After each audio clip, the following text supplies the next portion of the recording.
14 was very, very, very, very similar to chapter 13 because they're both fluids. So everything's consistent, whether you're talking about this fluid or water fluid. And one thing we got was the hydraulic. Hydraulic lift can act as a simple machine because Pascal's principle was the pressure is transmitted uniformly and equally in an enclosed fluid. So if you have a tube of something, or it's small over here and big over here, you can change the area that it acts on different ends, and that can multiply or divide the force on one side or another because it's the same pressure within, and the same pressure over different areas causes different forces. But again, we're not multiplying energy magically. So that's something cool we can do with it. And we really don't notice things with the air because we live in this. Think about fish. If you're, next time you're bored, how these things we started noticing and realizing about the atmosphere now. Think about a fish in the ocean. It doesn't mean anything to him. What's the density of a fish approximately equal to? Water. What'd you say? Yeah, water. Because it's neutrally buoyant most of the time, right? It's neither sinking nor floating. Yeah. And so, how about us? What's our density compared to air? Yeah, a lot greater. Yeah. Thus, we sank to the bottom of the atmospheric ocean, so to speak. Good. If you went down, let's do this one.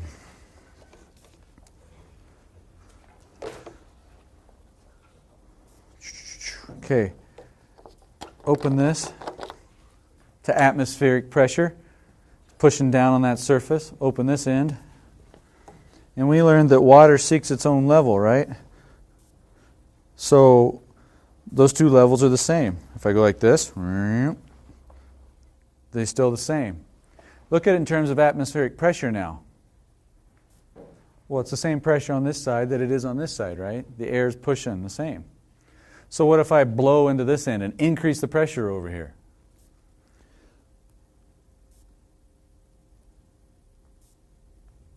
You can see it's not the same. Or that's the point of this little thingy. A little fizz keeper pump cap. They're designed to increase the pressure in your carbonated beverage. So if you pump on it, it'll increase the pressure and keep the carbon dioxide in. We won't discuss that science, but it really doesn't work. But anyway, so let's see. Oh heck, I'll just do this. If I start pumping,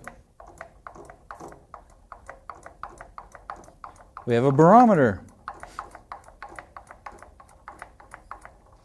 And now the pressure on here, which is greater than atmospheric pressure, can hold up a column of water. And how much is it holding up? If I don't spill it. The difference between this height and that height. The pressure at this point is due to that difference, that height of water, and its density. So we can measure that and plug it into what pressure equals density times gravity times height. We look up the density of water, gravity, that height, and we know the difference in pressure from the two ends. And that's how you can use a barometer to detect what changes in weather. Because as a high pressure front comes in, the barometer will go up or down, depending. And if I switch, let's repressurize. Let's let the air back into the bottle, and it goes back down. What's the highest? I haven't said this number. What's the highest you could hold up a column of water? Good job, you read it. 10.3 meters. Why? Well, let me put this away and I'll show you. I hold that. Yeah, whatever. Okay.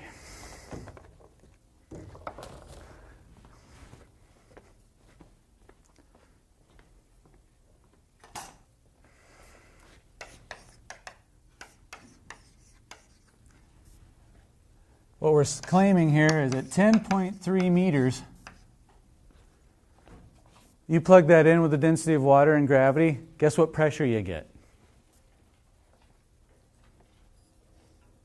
Don't expect you to know the number, but you can compare it to something we've been referring to. You get atmospheric pressure that we discussed last time, which is about 100, this is about 101 kilopascals, or that here in Utah, 13.5 pounds per square inch that we discussed. So a difference in pressure of this can hold up 10.3 meters of water. That its weight over that area, even if it's a wide column, picture that. If you got a skinny column of water that's 10.3 meters, maybe it looks like this. So you have its weight, its force, over an area. That's the pressure. If you have it wider, I hope you're convinced by now that volume doesn't matter, right? Pressure's depth dependent. But have you thought about why yet? This will have more force, won't it? Because there's more of it, but it's over a bigger area. Remember, pressure's that ratio. So yeah, you might have more water like this, but it's over a bigger area, so the ratio stays the same. So it's just the height that matters. And if you could get rid of all the air in the room, the difference in pressure would be 1 atmosphere, right? From all of it to nothing. And that can only hold up this much water. So think of it in reverse. How far down would you go in the ocean before you feel an extra atmosphere of pressure on you? Right. 10.3 meters down. So if you're swimming along and you're 10.3 meters down here, we'll make you a fish. What's the total pressure you feel at this point? I heard some mumbling, but I couldn't make any of it out. What's the total pressure you feel down here? 13.5? Close? No. It'd be double. Because the water is exerting 1 atmosphere of pressure on you, right? But the air's still up here pushing on you too. So you have 1 atmosphere from the air, and now you've like doubled it because you've gone 10 meters down. You with me? So is air half the density of water?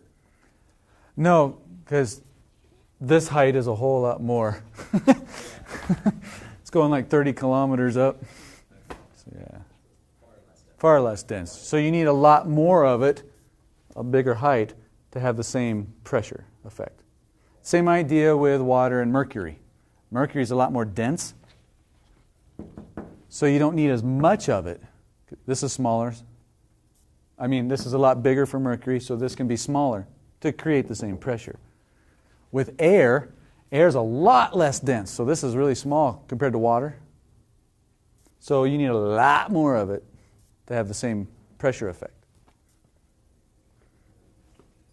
I get why it's a lot more than air, but why is it double, like exactly double? Okay, how many atmospheres of pressure do you feel right now?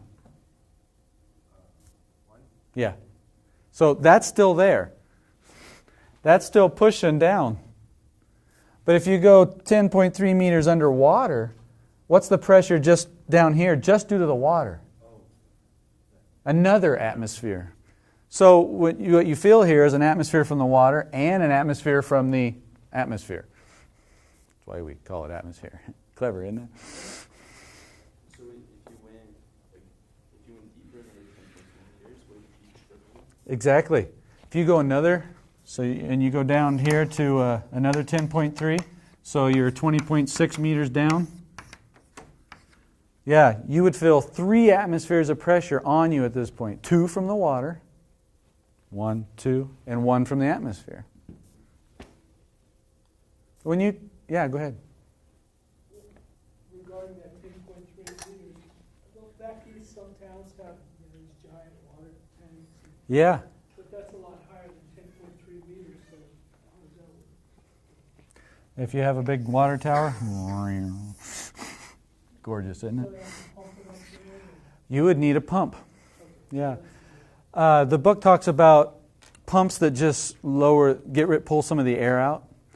If you had a vacuum pump and you pump, the most air you can ever pull out is all of it. And so the biggest difference in pressure you could create with a pump like that is only 1 atmosphere. And 1 atmosphere of difference could only lift the water 10.3 meters. So to get it higher, you either need another pump or a different kind of pump. Or like a source of water that's higher than the tower, right? Like you're in a lake and you connect it. That's right. You could fill it up if you had a lake up here and a tower here. Then sure. Why? Because let's just make it simple here.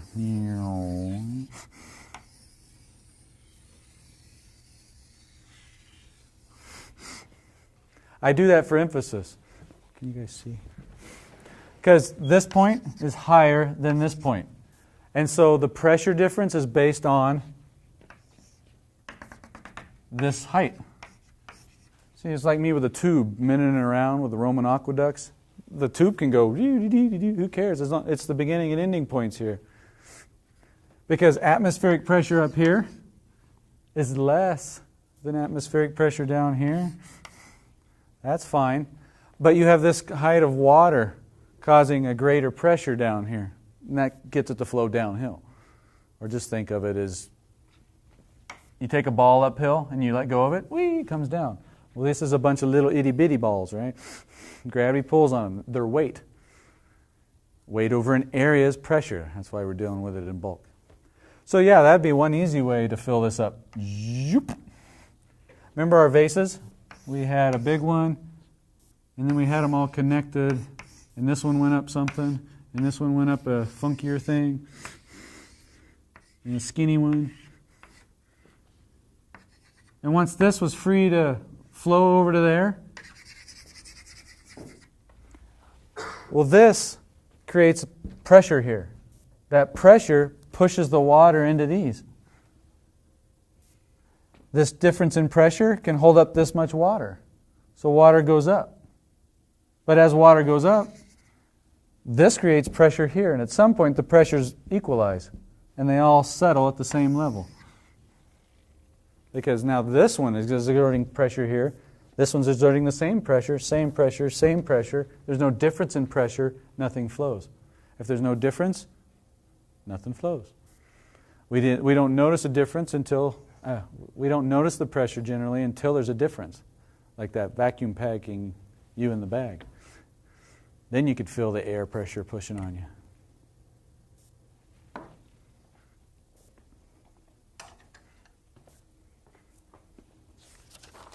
I want to... No. Okay, so this one. It's kind of fun. Let's try it out. I haven't done it in a while. Okay, if I take one of these paint sticks, I'll do it on this side. And we just put it underneath this piece of paper. And I whack on the paper, what do you think will happen? I mean the stick. If I hit the stick, what will happen? Paper will come up? You're right.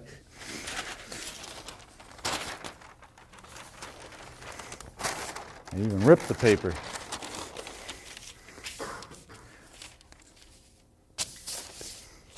I don't know if it worked now, the paper's ripped. Let's see if I can...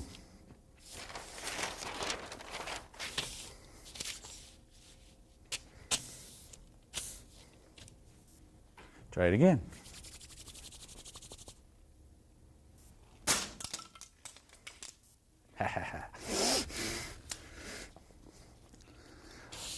If you try it with just a normal piece of paper,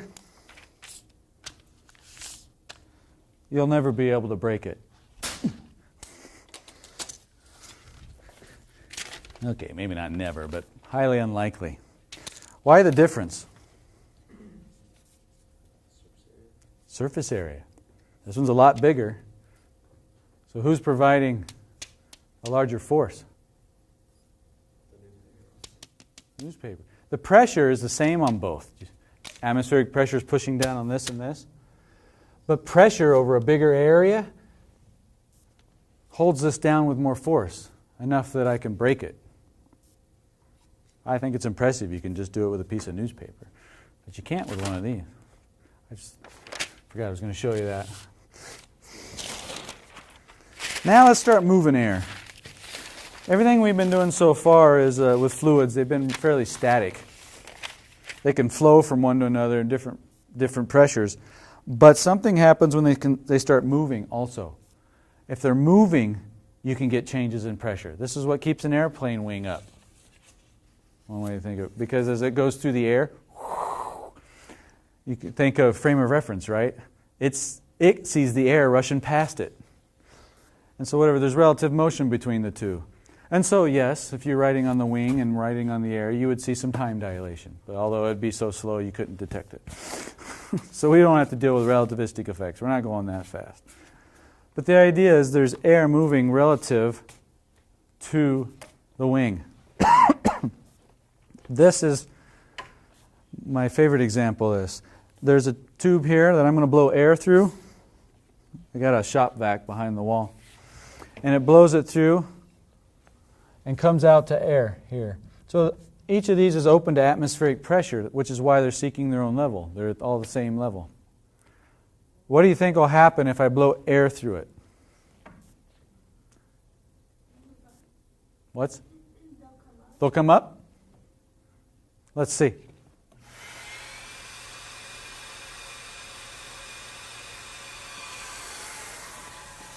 The air should be coming out. Yep. All right. So there's two principles that I think can help us understand this. One we call the continuity equation. And it pretty much says that if fluid is flowing through something, it's eventually all going to get through. It's flowing through at a certain rate. The same amount of air is going to get through here, whether it's going fast or slow. Does that make sense? So here, though, it's bigger. The area of the tube's wider. And here it's skinnier.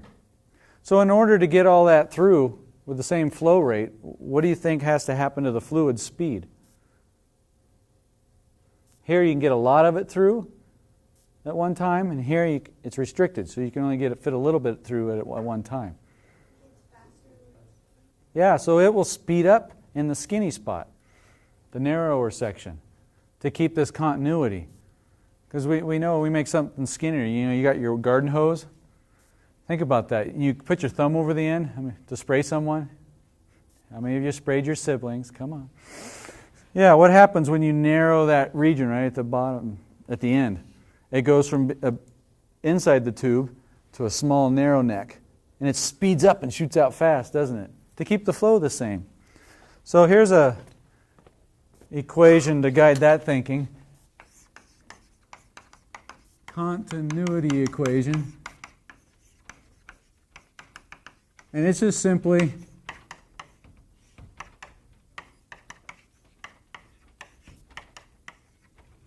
or you can think of it as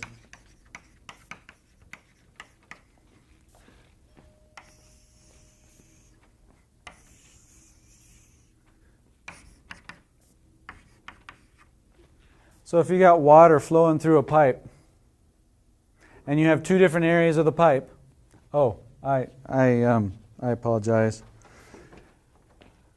I'm used to doing V for volume. That's what we've been doing. These aren't volumes.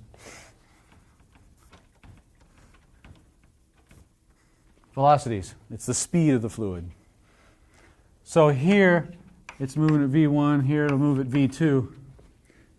Since A1 is bigger than A2, V2 will be bigger than V1 to keep this product constant. Where it's big, it'll go slower. And where it's narrow, it'll go faster. Are you with me? It is Friday, isn't it? So that's what we're seeing here. When the air goes through this part, it speeds up. And now we get Bernouilli's principle. Has anybody heard of that before this class? Bernouilli's principle? A few of you? I love Bernouilli's principle. Bernouilli was an awesome man. And he noticed that when air speeds up, there's a corresponding drop in pressure. So that means in this region where the air is going to speed up, there'll be less pressure in the fluid there. The reverse is true too. It's like they go hand in hand. It's not like one causes the other. If there's a drop in pressure somewhere in a fluid, then that means the fluid will also be going faster there. It's really, Bernouilli's principle is just conservation of energy, and I'll show you that in a moment. So if the pressure drops here, do you remember what this one did? Yeah, it goes up. This is open to the atmosphere, and so it's atmospheric pressure. It's pushing down on these, actually all of them at the moment. But when air's flowing, it drops the pressure here, so the greater atmospheric pressure pushes it up. And that's why it goes up. Now this one goes down. What's that tell you about the pressure here? Yeah, it's greater. And that's true because it's being restricted into here. So it's kind of like it's getting backflowed, like on the highway, and you got to go to one lane. The pressure backs up. It's kind of like that. So you get some back pressure, which is greater now than atmosphere, and that pushes that one down. But that increased pressure there is what's pushing it through to keep the flow rate the same. So you have greater pressure in the fluid here and less pressure here. The fluid's moving slower here, faster there. So you can do some fun things with this. Let me show you a couple. Where's my ping pong ball? There it is. You can hold up a ball with your breath, and it's not because you have halitosis. So,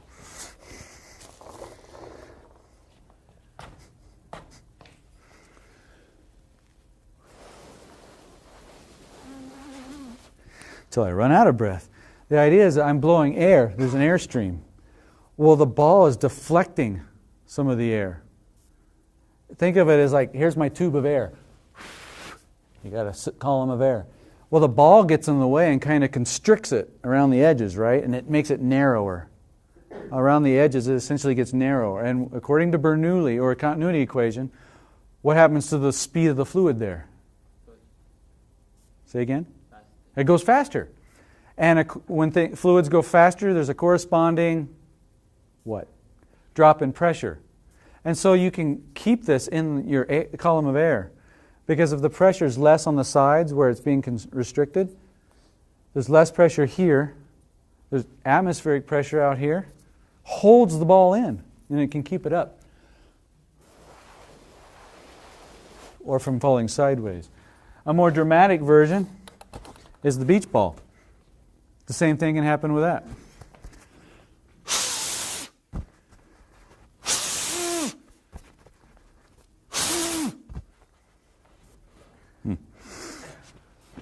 Well, what's different?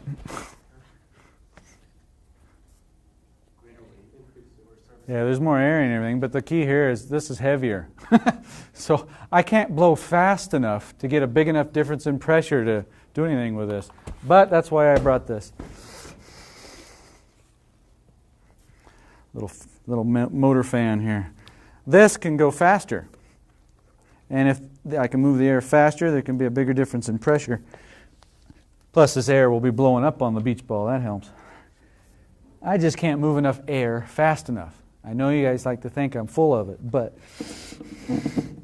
let's see.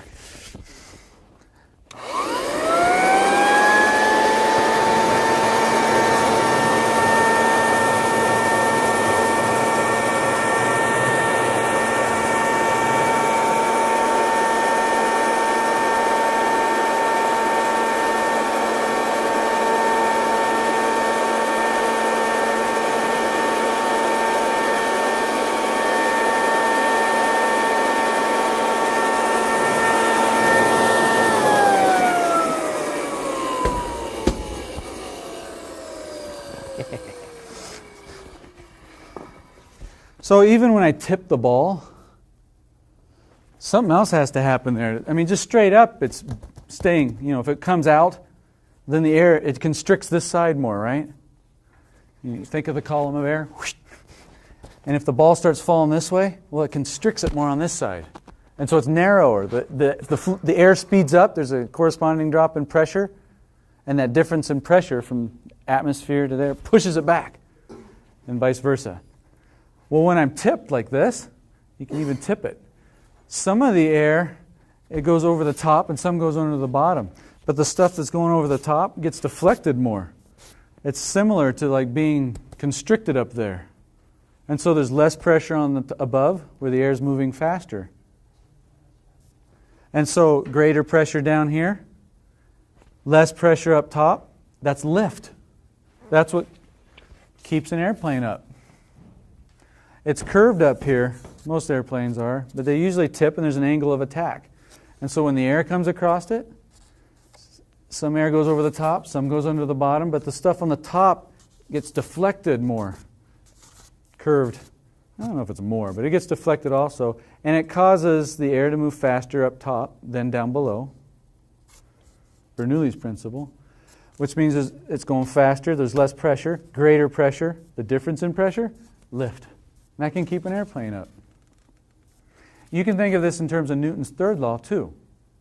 So if you're coming through like this, you can feel it. Just put your hand out the window when you're cruising down the highway, like this. And then just tilt your hand a little bit. Especially if you're going fast, you'll feel it, that lift on you. Think of it in terms of Newton's third law. The air particles come in, right? The bottom deflects them down. If the airplane exerts a force on the particles down, the air particles exert an equal and opposite force up.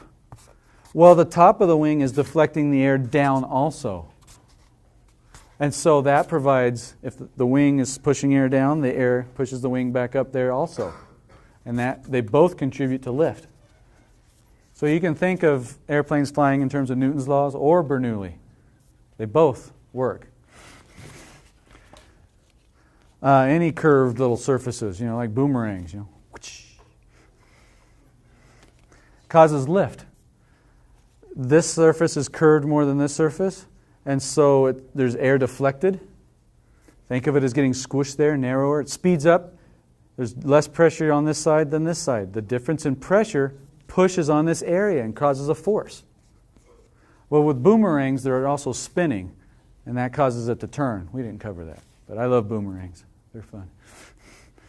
But that lift, that push, is provided by the difference in air pressure. Wow. Indoor version. Here's another fun version. How many of you like to play baseball? Any pitchers? Oh, so I was a pitcher. Okay, how about soccer? Do you ever put spin on the ball from a corner kick? Tennis? Table tennis? Basically, if you can put spin on the ball, it's kind of like the beach ball when it was tipped. I don't know if you noticed, but the ball started spinning.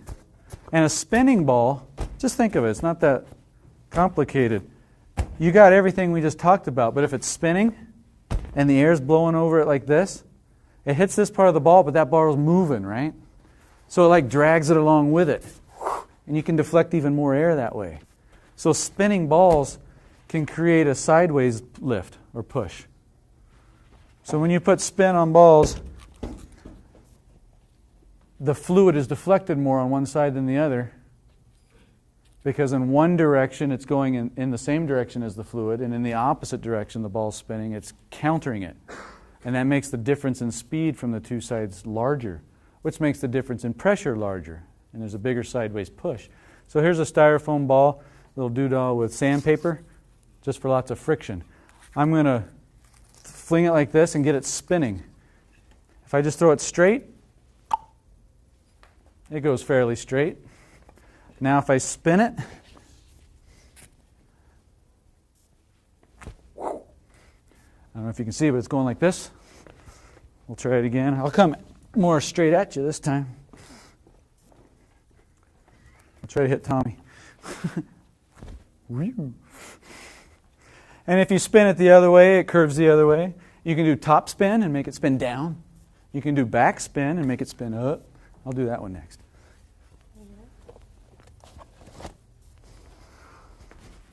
Let's see if you can tell. If I just throw it straight, watch how it hangs in the air. Now I'll put backspin on it. So I'm going to fling it like this, so it's going to start spinning in this direction. You can even see it kind of go up a little bit. So the ball is spinning like this. So as it runs into the air is coming this way, but so is the ball. So there's deflected more on the top than down here. So there's a greater difference in pressure between the bottom and the top, and that provides lift. Top spin would be the reverse, and there'd be lift down, and you actually see the ball go drop faster. Tennis players like that one, and ping pong. So this whole idea of air moving can cause differences in pressure. Let me show you how it relates to conservation of energy.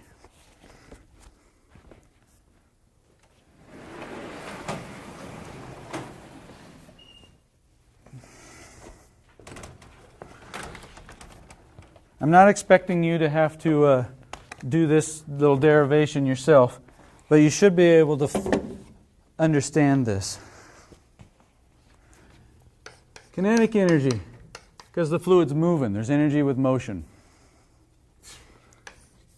Gravitational potential energy, because it can change heights. It goes up or down. You know, a water tower down to our houses, or from that mountain lake to the water tower. Plus, you can do work on it or have it do work.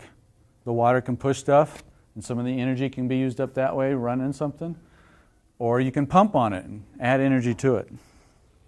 Well, you know this part. That just says total energy is always conserved. With a fluid, we like to think of the energy of motion, the energy of position, and whether it's doing work or not. And that makes up its energy. And so that should stay constant. You can't create energy, you can't get rid of it. Good so far, right? That's Bernouilli's principle. So kinetic energy is 1/2 mv squared. You know that. Potential energy is mgh, depending on your height or depth. This one I don't expect you to know. It is pressure times volume. Do a little aside here. Work was force times distance. Force is pressure times area, isn't it? That's Pascal's law. You see, I just substituted. So you can think of force in terms of pressure and area. Then if you just kind of rearrange it, let's see, pressure times area and distance. This is volume. Remember, if you had like a cylinder with some area, and it's that area spread out over a distance, you just got the volume of that space. That was all to justify that this is a way to represent energy, pressure times volume. And that stays constant. Then if you do one little trick, divide everything by, one more step. Because we're dealing with a fluid, we can write mass in terms of density. We've been doing that with fluids. What's mass in terms of density? I'll help you out. What's density? Remember, I just love density. Density is mass over volume. So mass is density times volume.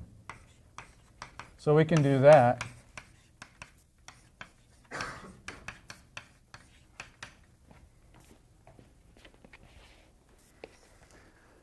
Then, because that's awkward and we don't want to measure all the volumes, they divide by volume. You have to do it to everything. What you're left with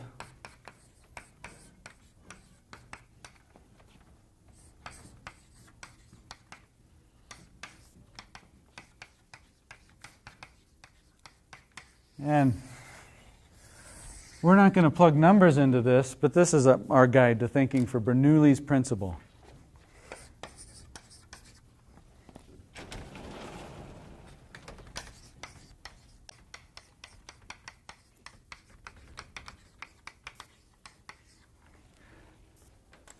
Well, I just wanted to show you that because, again, this could look like some equation out of the blue, something completely new.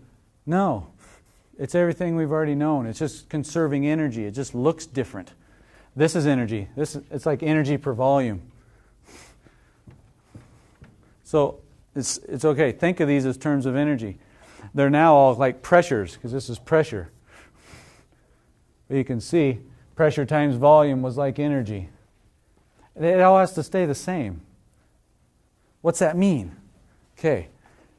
If you go faster, you got more energy here, don't you? There's more energy in this side, this term. Well, this has to stay constant. So if you speed up, and this is bigger, what does the pressure have to do? Be smaller. That's what we just said. There's a corresponding drop in pressure when fluids are moving faster, and vice versa. If you increase the pressure by doing work on it, it's going to slow down. Because you've taken some of the energy away from the motion part. This is all assuming we're not changing height at the moment, just for simplicity. But now let's take that example, the mountain lake, slowly trickling down into filling up our water tower. For all practical purposes, the fluid isn't flowing that fast, so we don't have to consider this term much. But let's look at it. Oh, the lake up on the mountain is really high, so there's a lot of gravitational potential energy there. This term's bigger. So what's the pressure up there in the lake? Less. Now it's down at the water tower. You're down lower. You don't have as much potential energy. So this is smaller. Hey, the pressure's greater there. Up till now we've been thinking of it as, doesn't this look familiar? DGH. I wrote that somewhere. It's because that water that's above it is causing the pressure down there. But both can be happening at the same time. You can have a tube like this. And here the pressure's larger because you're going slower. Here's the pressure's less because you're going faster. But what if you do something like this? I don't know. Then both can be changing at the same time. It's going to speed up because it's narrower. That'll drop the pressure. But you've lost potential energy. So there'll be greater pressure down there due to that. Less pressure because you're speeding up. If you speed up, then this can go down. But if you drop, then that can go up. And so they can happen at the same time. And this equation works. It's a very powerful one. And people that fly airplanes use it all the time. Yes, in the back. So when we did that equation, E1, V1 equals E2, V2, was that a conservation of energy equation there because of the new work? Very good observation. Yeah. I'm going to pause a moment because I did not get to this. We're not studying it, but a lot of you have probably had chemistry, or at least in high school. And this might seem familiar to you. PV equals nRT. I don't know. Does it look familiar to at least some people? Basically, this is a constant. This is a constant based on the gas you're using. And so I told you here, if the temperature is not changing, then this is a constant too.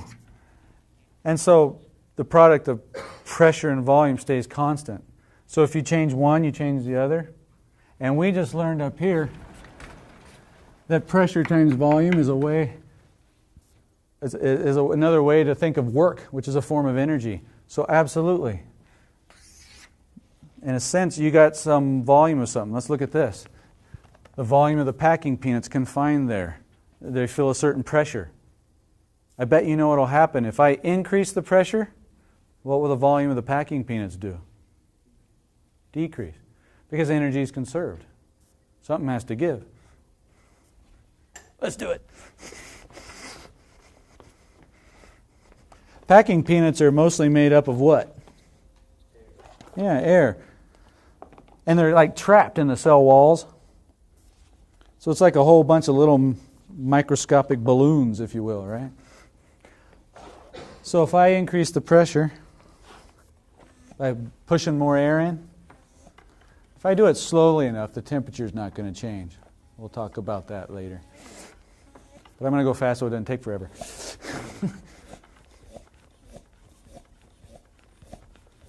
So what am I doing?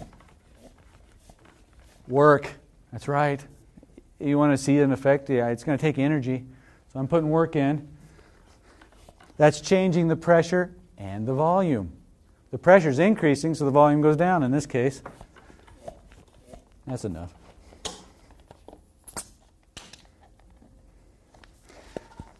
If you can tell that this is harder, the pressure is greater, and look, they're kind of shriveled, take up less space. Be more obvious when I let the air back in. Whoops.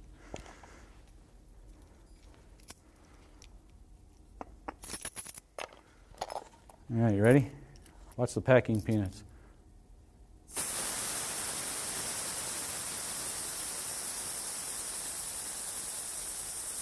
They expand back up.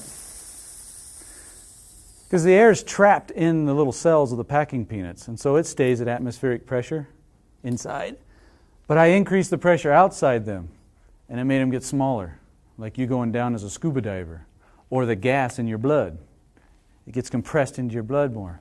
But when you release that pressure, the greater pressure that's trapped in the bubbles, the air in the packing peanuts, pushes back out and re-expands. If I doubled the pressure on the packing peanuts, what does the volume of them do? Half. Yeah. If I triple the pressure, they go a third the volume. You've seen this in your refrigerator. Well, we're involving temperature now, but the effect's the same. You know what? You got your leftovers, and they're still warm, so you put them in Tupperware. You put it in the fridge. The temperature cools down. The effect that the temperature does, that affects pressure also. And that's next chapter. So the pressure drops inside your leftover Tupperware container. And if the pressure drops, you would think it would increase. But what happens to your Tupperware when you pull it back out to get your leftovers? You ever noticed? The lid? It's kind of sucked in. That's because the temperature dropped the pressure. This is my poor example that backfired on me because we're changing temperature also. But we'll just use it as a feature. That's why the ideal gas law has this term in there. That affects the pressure and volume too. And what we're just covering here is if the temperature stays relatively constant, then this is true. If the temperature is changing, that throws a lot of people off. They forget that the temperature can be changing, and they don't see this effect. Thus my lame example. So if temperature is changing, this won't hold. I don't want you to get confused. Why is it when water is going faster, so the internal pressure drops, but why does it feel like there's more pressure? Excellent question. So, she says, when a fluid is going faster, more energy here. So the pressure drops internally within the fluid. And that's harder for people to conceptually relate to. The book uses a good example, so I'll follow up with it. A fire hose. The pressure in a fire hose. Do you want to get hit with the water from a fire hose? No, it'll knock you over. There's a difference between the pressure within the fluid, which is what we're talking about, and the pressure that the fluid can actually have on you. Because it's pushing on your area, the area of you. And that pressure can be, in that case, way bigger than the pressure within the fluid. Is it equivalent to like how low the pressure is in the fluid to the external pressure? They are related, but we're not making a connection. This pressure is within the fluid based on how fast the fluid's going. The pressure that it can use to knock over something is not this. So yeah, keep those ideas separated. And think of the fire hose as the example. If you take the fire hose, what do? They got the big hoses. And then the nozzle narrows it down, doesn't it? What's that do to the fluid? Speeds it up. So the pressure there in the fluid actually drops. But it's so it can come out faster and go farther, is why they do it. But when it hits something, well, now that's its weight acting on an area, and that's a different pressure. It's not within the fluid, it's the pressure on you. So there is a big difference between the internal pressure of a fluid versus the pressure it can exert on something. And that can be confusing too, obviously. You just look at those as two separate systems. Do look at them as two separate things, yeah. Because this is the fluid. We're interested in the fluid. When it hits something, now we're interested in that object. Remember how we differentiate between forces on different objects? That kind of idea here. Let's see.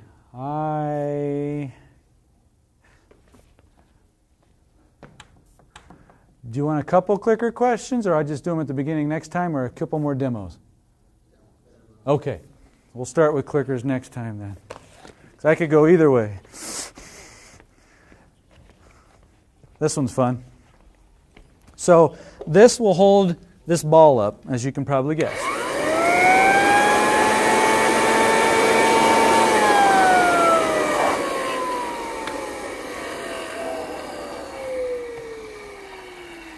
Now what will happen?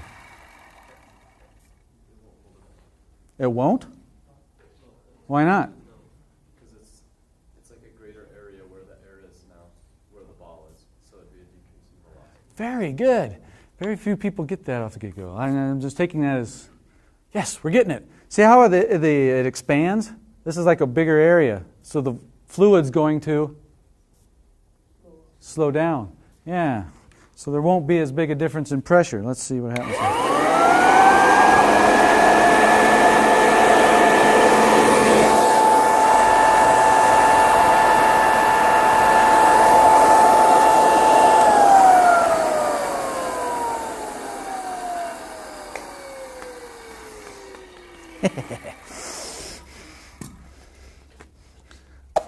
So look at this too. When the ball is actually in there, it gets narrowed down here, doesn't it? It's like a constriction. Air. So it speeds up right there. It's narrower here than here. So the fluid's faster here than here.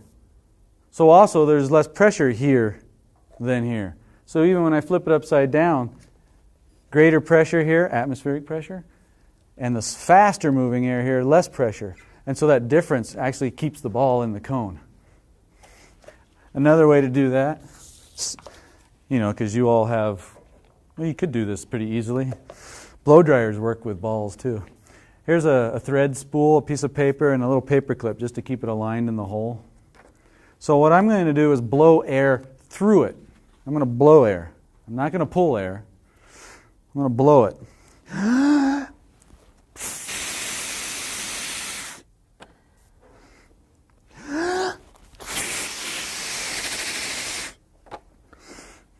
So what's happening is the air goes down and it gets squirted out from in between them, right?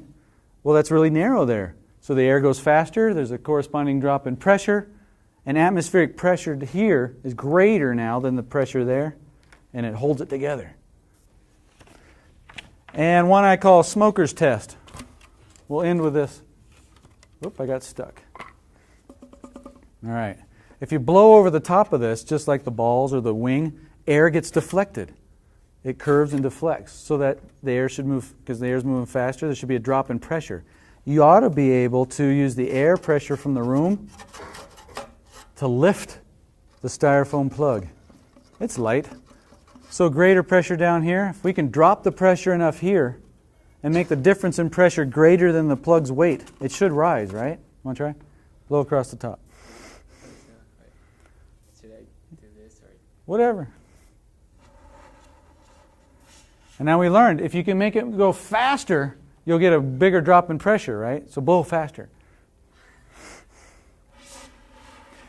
And you guys probably don't realize it as he's practicing. In order to blow faster, what do you do with your lips? Do you go like this?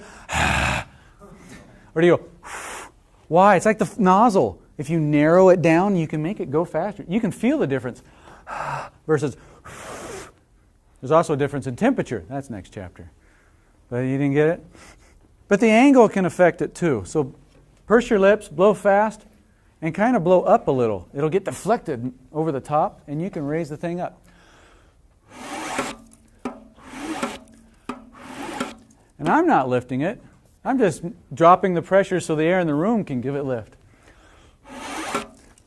Okay, I know we went over. You guys go practice.